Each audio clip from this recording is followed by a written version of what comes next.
Bom dia, boa tarde, boa noite, meus caros alunos e minhas caras alunas do primeiro período de agronomia da FACEAGRA. Estamos aqui de volta para a segunda parte de exercícios da disciplina de física, para agronomia, com o professor Tiago Magalhães, junto com vocês aí, nessa jornada do primeiro período de vocês. Vamos lá, para a gente não perder tempo, e quem fala muito perde muito tempo. Vamos para a questão 11, Eu terminei a outra aula na questão 10, então vamos para a questão 11. Um paraquedista salta de um avião e cai em queda livre até sua velocidade de queda se tornar constante. Observa, olha, podemos afirmar que a força total sobre o paraquedista após a sua velocidade se tornar constante é de... Só para desenhar aqui, eu vou colocar um paraquedas meio doido aqui, Desenhar a pessoa aqui. Óbvio, Desenhar com mouse aqui é tudo ruim, mas vamos botar aqui. Aqui é um paraquedas. Vamos lá. Quando o cabra está caindo aqui do paraquedas, o paraquedista, ele vai ter o seguinte, ele vai ter a força-peso dele aqui para baixo, e eu vou ter o quê, a força de arrasto para cima, que na verdade é uma força para segurar o paraquedas, do ar sobre o paraquedas. Eu vou ter essa força aqui também para cima. Ok, então vou escrever aqui, deixa eu me botar aqui, eu vou ter o peso para baixo. Essa força de arrasto é como se fosse o atrito, Eu vou ter a força de arrasto, ou de arraste, como eu dei na aula passada, para cima. Só que ele diz que a velocidade é constante, ele pergunta qual é a força total, Ou seja, qual é a força resultante sobre o paraquedista. Aí, lembra da aula passada, da parte 1? Se a velocidade é constante, a aceleração é igual a zero, logo a força resultante é igual a zero. Ou seja, resposta à letra C. A força total é nula. Ou seja, o peso é igual à força de arrasto para a velocidade ser constante. Ou seja, o peso é igual à força de arrasto. Tranquilidade, Então, vocês não erram questão desse tipo. Vamos ver a questão 12. Aqui. Um bloco desliza com atrito. Então, é só para representar, não é para calcular a força de atrito. Sobre o hemisfério para baixo. Qual das opções a seguir melhor representa todas as forças que atuam sobre o bloco? Diagrama do corpo livre. Todas as forças que atuam sobre o bloco. Uma coisa aqui que eu estou olhando, analisando, é para a gente pensar o seguinte, uma coisa que eu não contei ainda para vocês. Era um segredo, mas eu vou passar agora, Meus movimentos circulares, eles possuem a força centrípeta, que ela aparece, ele escreve aqui, ele escreve aqui. Porém, a força centrípeta é uma força resultante. É a força resultante das forças para o centro. Eu vou ter duas forças resultantes no movimento circular. É óbvio que se ele for circular uniforme, a única resultante vai ser a centrípeta. Por quê? Porque a gente aprendeu que o movimento circular tem aceleração tangencial e aceleração centrípeta. Se o movimento for circular uniforme, ou seja, se ele for MCU, a aceleração tangencial é zero. Eu só vou ter a aceleração centrípeta. Beleza? Beleza. Aí o que é que significa isso? Que se eu tenho força, se eu tenho aceleração, eu tenho força, Aí aqui me dá uma força tangencial e aqui me dá uma força centrípeta. Aqui também eu vou ter uma força centrípeta. O capa, O capa. Só que essas forças do movimento circular, elas são forças resultantes. Ou seja, a força tangencial é a força resultante tangencialmente e a força centrípeta é uma força resultante para o centro. Mas ela não aparece atuando sobre o bloco, ela é resultante. Logo, o que é que eu vou ter como resposta? Eu vou ter a força-peso, beleza. Corpo que tem massa tem peso. Eu vou ter atrito, porque ele disse que tem atrito, já que ele está descendo, o atrito, nesse caso, é no sentido contrário. E eu tenho uma reação normal. Eu tenho a reação, tenho peso, tenho atrito e tenho reação normal. Porém, a centrípeta não é força que atua sobre o bloco, é força resultante. Então, minha resposta é a letra E. É de escola, é de agronomia, beleza? Então, vamos seguir o destino aqui, né? Questão 13. Um patinador desce uma rampa com formato de um arco de circunferência, conforme a seguir ilustrado. A força normal que atua sobre o patinador, vou pegar até aqui. A força normal que atua sobre o patinador ao ele passar pela posição P é mais bem representada pelo vetor. Vamos lá, para vocês se ligarem. O peso é sempre na vertical, no sentido do centro da Terra. O peso é para cá, esse vetor vermelho que eu estou colocando. Porém, a normal, porque eu não estou vendo isso em cálculo com vocês, acho que eu vi lá em cálculo vetorial, na segunda unidade. Eu tenho uma curva, que vai servir agora para limite também. Eu tenho uma curva. O meu vetor normal, a curva, é como se eu traçasse uma tangente, e aquele vetor normal ele é perpendicular ao vetor tangente. Ele é perpendicular à curva que o objeto está obedecendo, ou seja, a trajetória do objeto. Então, nesse caso, o vetor normal ele não vai ser exatamente como a gente vê no plano horizontal, porque no plano horizontal funciona, né? Peso para baixo, quem é perpendicular à horizontal? É a vertical, normal para cima. A reação normal para cima. Porém, aqui, minha curva é assim, a tangente a essa curva está assim. Nesse caso, esse vetor azul. Então, minha resposta é letra C. Minha resposta é letra C. É só comparar o desenho que eu fiz. Beleza? Então, ponham essa questão do vetor normal, que tem a ver com a força-reação normal à superfície. Ele é perpendicular. Cadê a tangente? Vou desenhar a tangente aqui, né? Pegar outra cor. Aqui o verde. A tangente está aqui. Mais ou menos, né? Porque vai servir para o limite. Porque o limite ele é definido por... Lembra que eu vou aproximando, vou aproximando, vou aproximando, e eu vou àquele ponto, ao aproximar, aproximar, aproximar, e aquele ponto eu estou indo atrás dessa tangente aqui, né? Poderia ser para baixo, né? Tipo a letra A. Porém, o patinador está descendo, ele desce assim, né? Então, o patinador ele está aqui, logo o vetor é para lá. Beleza?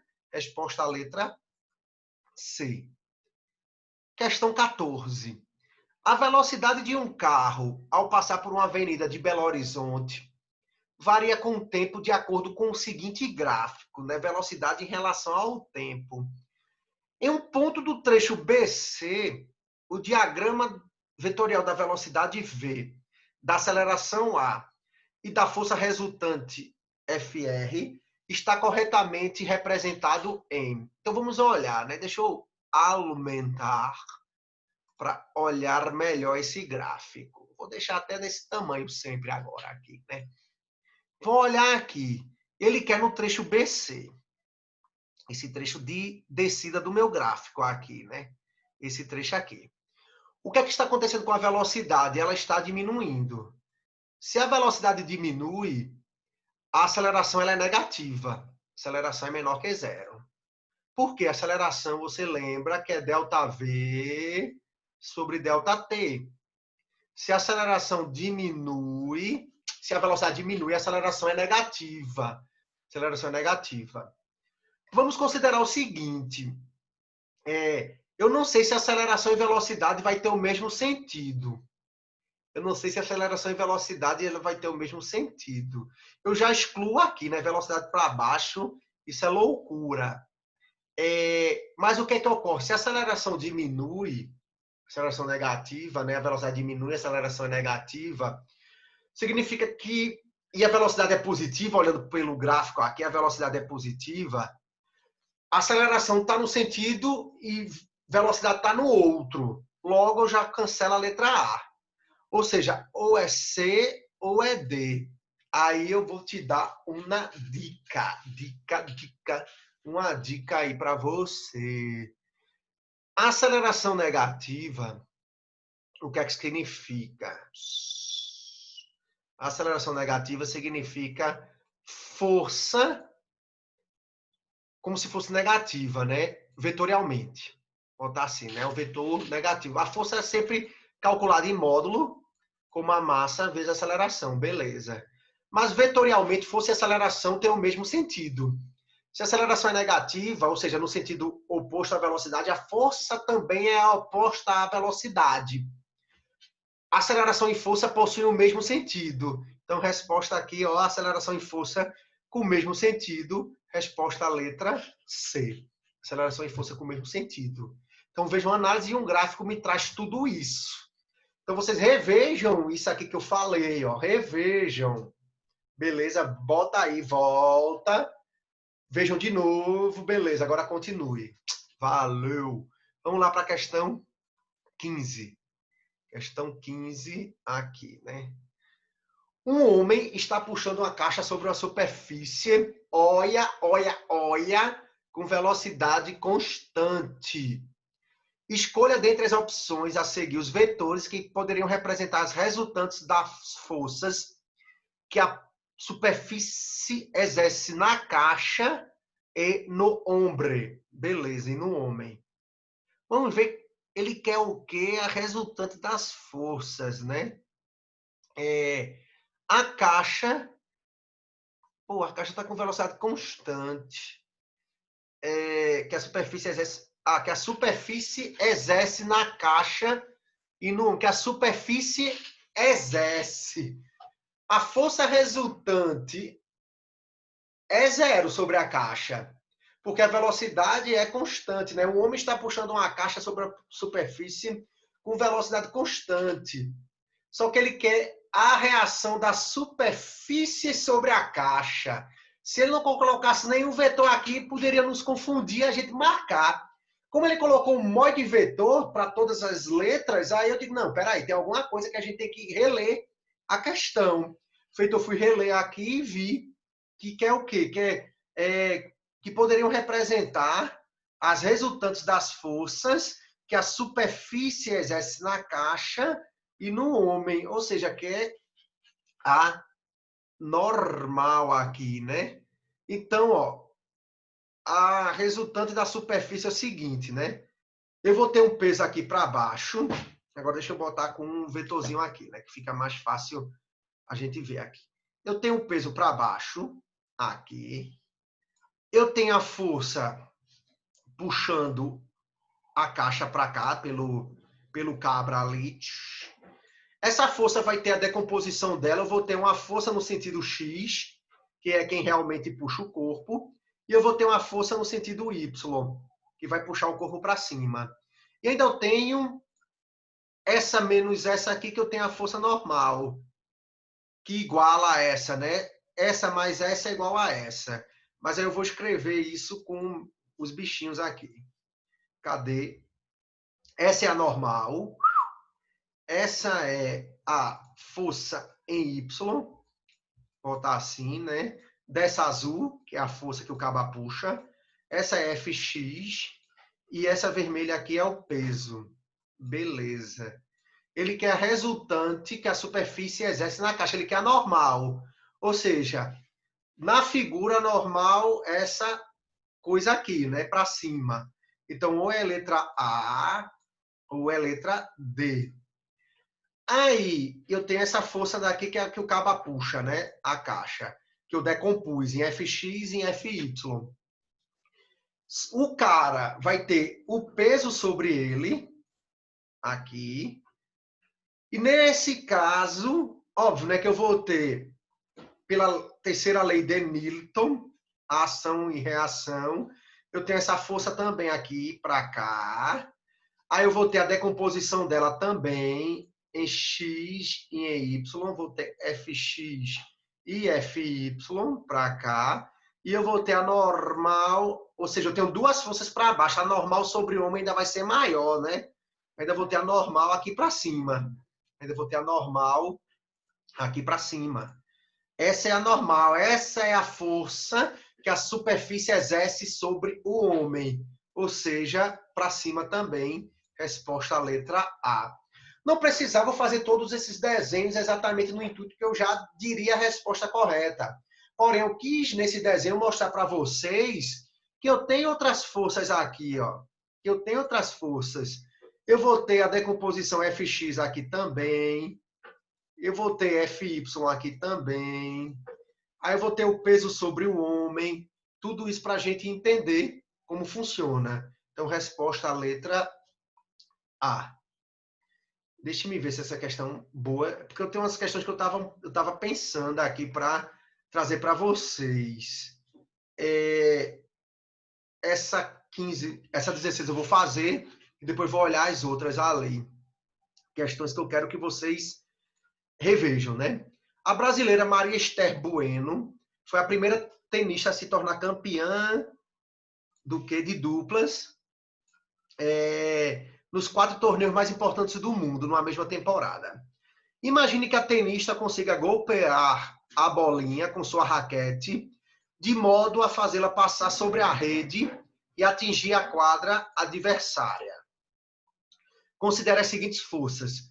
Peso é a força vertical para baixo devido à gravidade. Beleza.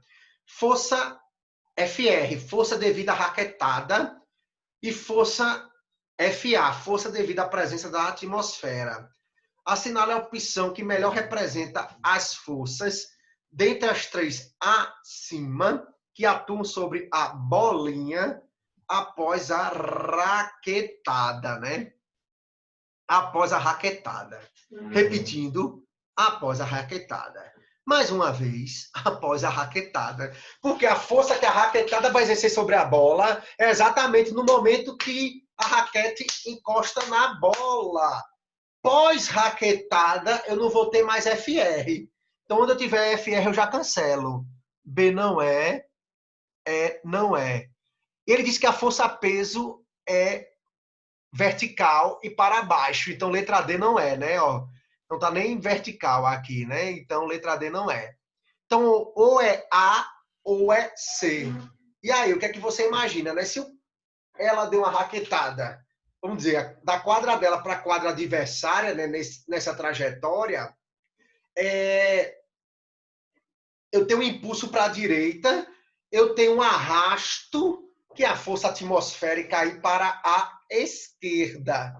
Então, meu arrasto é para a esquerda. O peso vai ser para baixo. Letra A e letra C eu tenho peso para baixo, né? Mas aí a diferença é a força para a esquerda ou a força para a direita? A força para a esquerda. Resposta letra A. Resposta letra A. Pular 17, deixa eu olhar 18. A 19 é uma questão boa. A 20 também o é. E a 21 e a 22. Pronto, eu vou fazer a 19, 20, 21 e 22 para a gente terminar. 19. Durante uma brincadeira, Bárbara arremessa uma bola de vôlei verticalmente para cima, como mostra a figura, né? Assinale a alternativa cujo diagrama melhor representa as forças que atuam na bola no ponto mais alto de sua trajetória. Então, lembra de lançamento vertical? Agora a gente vai ver as forças que estão atuando sobre a bola no lançamento vertical. No momento que ela aplica a força, eu tenho uma força para cima e uma para baixo. Essa para baixo é que a gente denomina de peso, sempre para o centro da Terra, vertical e para baixo. Porém, depois que ela aplicou, essa força sobre a bola não tem mais ela exercendo força sobre a bola. Ou seja, em qualquer momento da trajetória, exceto no momento que ela aplica a força sobre a bola, eu só vou ter uma força para baixo, que é a força-peso. E mesmo se eu até no ponto mais alto da trajetória, eu vou ter a força-peso para baixo. Ou seja, no momento que ela aplica, eu tenho a força que ela aplicou para cima, a força-peso para baixo. No momento que a bola sai da mão dela, eu vou ter somente a força-peso para baixo. E no ponto mais alto da trajetória é a mesma coisa. Eu vou ter somente a força-peso para baixo. Resposta letra C. Resposta aqui é letra C. Beleza? Beleza. É comum, a questão 20, né? As embalagens das mercadorias apresentarem a expressão peso líquido. Tem lá, né? Na margarina, nas coisas, no sabão em pó, no pote de mel, né? A galera aí que trabalha com apicultura. Aí tem lá, né? Peso líquido 500 gramas. É para dizer, eu tenho o peso da garrafa, mas o peso do mel líquido é de 500 gramas. Lembrar que massa dada em grama é falado no masculino, por isso que é o 500 gramas. 500 gramas e não 500 gramas. Beleza? Então anotem primeira coisa isso aí. Eu posso pedir por escrito, tiro meio ponto da questão, por vocês errarem isso aí. Errar unidade, errar português, tá valendo. Então, 500 gramas, 1 grama, 2 gramas, 200 gramas, 300 gramas, ok, né? Aí é massa, né? Nesse sentido, analise quanto à coerência com os sistemas de unidades adotados na física, se as afirmativas a seguir são falsas ou verdadeiras, na medida da frase indicada, né, 500 ali, né, que eu esqueci um Nzinho ali também, né, é 500, assim, né, faltou o N daqui, né, 500 gramas. Então, vamos lá, analisar cada um aqui. Analisar cada um. Primeira, está errado. Porque o peso é uma força. E só pode ser expresso em Newton. Só pode... É complicado, né? Newton é unidade do sistema internacional. Porém, só pode é falso. Só pode é falso. Estaria certa se o peso líquido fosse escrito em grama-força. Grama-força, quilograma-força são unidades de peso mesmo, não de massa, de peso. Lembrar que 500 gramas, gramas, quilogramas são unidades de massa. Grama-força é unidade de peso, então aqui verdadeiro. 3, está certa, porque G é o campo gravitacional. E P igual a mg. P igual a mg a gente já sabe. G é campo gravitacional a gente sabe. Mas está certo por causa disso? Não, nada a ver. Falso. Está errada, porque o peso não pode ser expresso em gramas. Verdadeiro. O peso ele é expresso em Newton, em grama-força, em quilograma-força, em Dina, que são unidades mais antigas aí, né? Massa é escrito em quilograma, em grama, em miligrama. Aí são massas. Beleza, então 2 e 4, né? 2 e 4. Verdadeiro. Letra B, né? 1 e 3 falsas. E 2 e 4 verdadeiras. Resposta letra B. Resposta letra B. Vamos lá, né? Questão 21. Apesar de Giordano Bruno ter sido levado à fogueira em 1600 por sustentar que o espaço é infinito, a gente não sabe, né? Eu digo que o universo, né? O espaço ele é finito, porém sem fronteiras. Vamos deixar essas questões filosóficas para depois, né? Isaac Newton, admite essa possibilidade implicitamente em algumas de suas leis, cujos enunciados são... Vamos lá, lembrar as leis de Newton, né? Na ausência de resultante de forças, um corpo em repouso continua em repouso e um corpo em movimento mantém-se em movimento retilíneo com velocidade constante. A primeira lei de Newton, o princípio da inércia. Todo corpo mantém o seu estado original, a não ser que haja uma força externa sobre ele. Então, aqui está correct.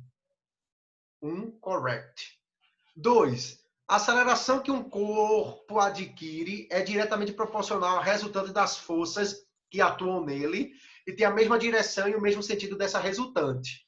Essa é a segunda lei de Newton, né? Newton's Law Second, Second Laws Newton. É a segunda lei de Newton. Newton's Law, né? Lei de Newton, beleza? Então, o que é que acontece? A força resultante é igual a massa vezes a aceleração. Vetoriais, né? O que é que significa isso? A massa ela é sempre positiva. Logo, força e aceleração possuem a mesma direção e o mesmo sentido. Lembra do carro lá?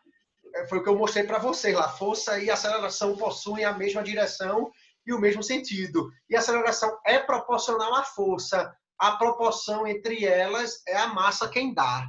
Beleza? Então, resposta 2, correct. Correta também. 3. Quando o corpo exerce uma força sobre outro corpo, este reage sobre o primeiro, né? O segundo corpo reage sobre o primeiro com a força de mesmo módulo, mesma direção e sentido oposto. Third Law, Newton, né? Newton, Third Law, terceira lei de Newton.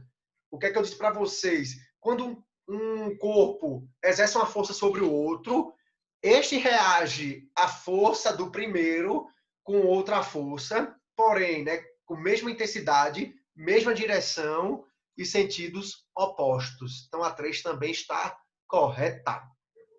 A 4 eu não falei para vocês, talvez seja a lei de Newton da gravitação universal, mas vou aproveitar e vou falar, né? Dois corpos quaisquer se atraem com a força proporcional ao produto de suas massas e inversamente proporcional ao quadrado da distância entre eles. Vamos lá, aqui é a primeira lei, aqui é a segunda lei, aqui é a terceira lei, e aqui é a chamada lei de Newton da gravitação universal. E é exatamente como está escrito aqui. Dois corpos quaisquer se atraem com a força proporcional ao produto de suas massas, ou seja, é aquela questão que eu falo, né? Todo corpo atrai o outro. Acho que eu disse na primeira aula de força. Todo corpo atrai o outro. Se eu atraio um corpo, aquele corpo também me atrai. Aí vem a terceira lei de Newton aí. E essa força de atração ela é diretamente proporcional ao produto das massas dos corpos. É tipo, a Terra me atrai e eu atraio a Terra também, né? E inversamente proporcional ao quadrado da distância entre os corpos. Todas estão corretas aí, né? Todas são leis de Newton. Só que a pergunta é para dizer que o espaço é infinito, né? Vamos manter assim, que tudo está correto de acordo com as leis de Newton. Mas para entender por que o espaço é infinito, a 4 é uma questão que garante que o espaço é infinito. Nunca tinha pensado que se tem outra lei de Newton que garante isso. Vamos pensar agora, né? É a primeira.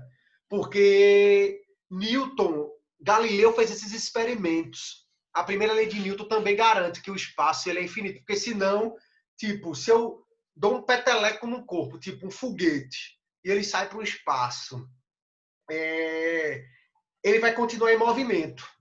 A não ser que haja uma força externa sobre ele, que serão outros corpos que puxarão outros planetas, outras estrelas que puxarão esse foguete. Mas se não tiver nada no meio do caminho, e aí o foguete vai infinitamente ao rumo, ao infinito e ao além, né? Então, a primeira lei de Newton garante também essa questão da existência do espaço infinito. A resposta aqui é letra B, que pressupõe a existência do espaço infinito, né? Porém, para a gente pensar as 3 leis de Newton aqui, né? A primeira, a segunda e a terceira. Deixa a quarta, né? Que é a lei da gravitação universal, para quando a gente for estudar gravitação universal. 22, para a gente terminar, né? Uma jogadora de basquete arremessa uma bola tentando atingir a cesta. Parte da trajetória seguida pela bola está representada na figura. Considerando a resistência do ar, ou seja, uma força de arrasto, né? Ou de arraste, como está no livro lá, na apostila que eu mandei para vocês, assinale a alternativa cujo diagrama melhor representa as forças que atuam sobre a trajetória, sobre a bola no ponto P dessa trajetória, né? Deixa eu ver, tem mais outra letra? Não. Beleza. Então, vamos lá. Sobre o ponto P, eu terei garantido o peso. Beleza? Então, isso você já tem garantido. A moça aplicou a força sobre a bola. Porém, a bola já saiu das mãos da moça ali, né? O que é que significa isso? Eu não tenho mais a força que ela aplica sobre a bola. eu vou ter agora quem? A força de arrasto, né? A força de resistência do ar. Se a bola está indo com a trajetória, naquele momento, a tangente é para a direita, assim, né? Na verdade, para nordeste. Para nordeste. Se eu traçar a tangente aqui, a tangente passa nesse sentido aqui. Como a bola está indo para cá, né? Para a direita, no caso, a tangente da bola aqui é para a direita, aqui.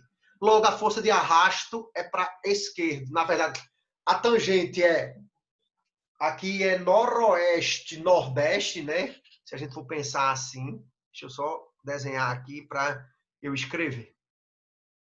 Eu tenho que tirar daqui, né? Botei vermelho aqui. Deixa eu botar... Puxa, verde de novo, não. Deixa eu botar azul. Azul caneta. Para vocês entenderem aqui, beleza? Agora vamos para lá. Deixa eu pegar a canetinha aqui. Eu tenho o peso para baixo, beleza? Aí eu tenho... meu corpo ele está indo nessa trajetória, né? Ou seja, a tangente nesse momento aqui que ele passa pelo ponto P vai ser para a direita. É como se ele estivesse indo para cá. Opa, deixa eu melhorar. Logo, a resistência do ar é para a esquerda, esse vetor azul que eu desenhei. Então, a força de arrasto ou resistência do ar, eu já vi em alguns livros como R, só que a gente trabalha muito como resistência também, propriamente dita, né? Então, eu vou ter o quê? Peso para baixo e força de arrasto para noroeste, né? Aqui é noroeste não, né? Sudoeste. Aqui é sudoeste, aqui é nordeste. Nordeste, né? Então, a bola está indo para nordeste nesse momento, que é a tangente, e a força de arrasto é para sudoeste. Resposta à letra B. Então, espero que tenha contemplado aquilo que eu desejo de vocês. Vejam esses vídeos, como eu digo, até o fim. Essa semana agora, como eu disse, eu vou dividir a cobrança aí das questões da semana de avaliação, né? Então, essa última nota para a terceira prova, ela consistirá em 50% de questões abertas, que eu vou pedir para vocês fazerem, tirarem foto ou escanearem e encaminhar pelo Google Sala de Aula ou pelo Acad Web, e 50% das nossas questões, ali da nossa última nota para compor a terceira nota, vai ser representada a partir do quê? Das questões online, né? Aquelas questões online. Então, elas viram essa semana, estou terminando de gravar hoje, então aproveite para ver. Até aproveite também no momento que vocês estiverem estudando para resolver as questões, virem, né? Esses dois vídeos aí de exercícios que eu fiz especialmente para vocês, né? Então, estamos juntos. Espero que ninguém vá para final e nós nos veremos aí, óbvio, em física, né? Porque ainda tem cálculo para eu terminar. Nós nos veremos aí no segundo semestre de 2020, a partir de agosto. Então, estamos juntos aí, primeiro período de agronomia da FACIAGRA.